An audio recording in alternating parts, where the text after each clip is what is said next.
Aku juga ngeliat A pulang tadi siang, pakai baju merah. Makin bingung lah kami semua. Long story short, kejadian tersebut mulai bisa kami lupakan. Gak disangka, malah terjadi lagi satu hal yang menurut saya lebih mengerikan. Lagi-lagi suatu siang, saya belum kapok untuk tidur siang sendiri di kamar dorm saya. Saya tidur pulas sekali karena semalam bergadang mengerjakan proyek kuliah. Baru terasa beberapa menit tidur, saya kebangun karena ramainya suara teman-teman saya mengobrol. Sambil terkantuk, saya melihat tiga teman saya, A, B, dan C. C ini adalah teman sekamar B. Mereka sedang duduk-duduk sambil mengobrol di tepi kasur saya. "Oh, udah pada pulang? Tumben rame-rame ngumpul siang gini?" Saya tanya kayak gitu. Ketiga teman saya nggak menjawab, malah makin asik ngobrol bertiga. Saya memutuskan untuk bangun dan duduk. Nggak enak aja, masa ada teman saya lagi ngumpul-ngumpul tapi saya malah lanjut tidur. Anehnya, saat saya berusaha bangun dan duduk, tubuh saya sangat kaku. Dada saya serasa ditekan beban yang sangat berat. Kaki dan tangan saya bahkan gak bisa digerakkan sama sekali. Saya mulai agak panik dan berkata kepada tiga teman saya, "Kok aku gak bisa gerak? Tolong, ini kenapa ya?"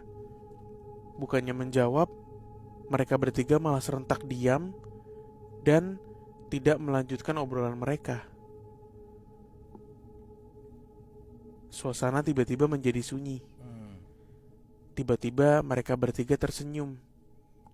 Atau mungkin lebih cocok disebut menyeringai daripada tersenyum.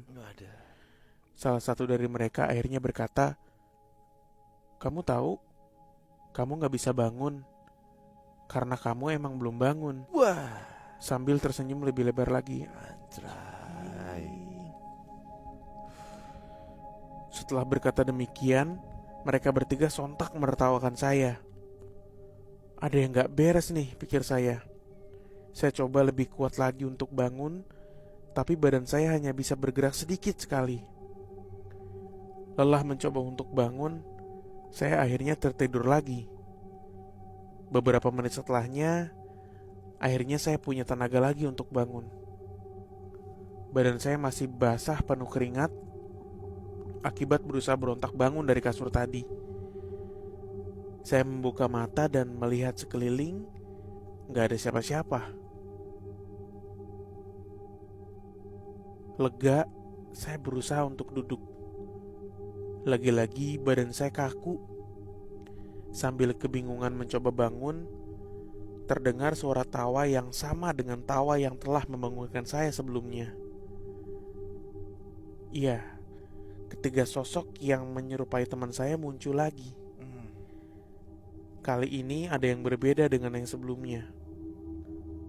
Wajah mereka pucat pasi, lebih kebiruan seperti orang yang udah mati. Seringai di mulut mereka makin melebar dan tawanya bahkan lebih tinggi lagi. Sampai-sampai suara tawa mereka seperti bergema di ruangan kamar saya. "Hahaha, gak bisa gerak kan? Kamu pikir kamu bisa bebas? Kamu itu masih belum bangun tahu?" ucap salah satu dari mereka.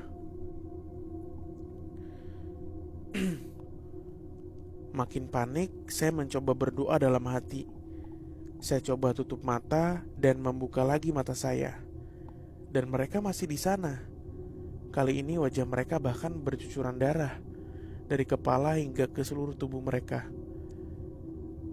Dan bersamaan mereka menertawakan saya sambil menggenggam kuat kaki saya dengan tangan-tangan mereka yang pucat. Saya pun kelelahan dan akhirnya jatuh tertidur lagi.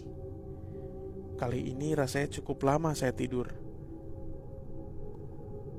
Karena saat saya ngelihat jendela kamar yang menuju luar pavilion, Langit sudah terlihat gelap dan sepertinya sudah mau maghrib.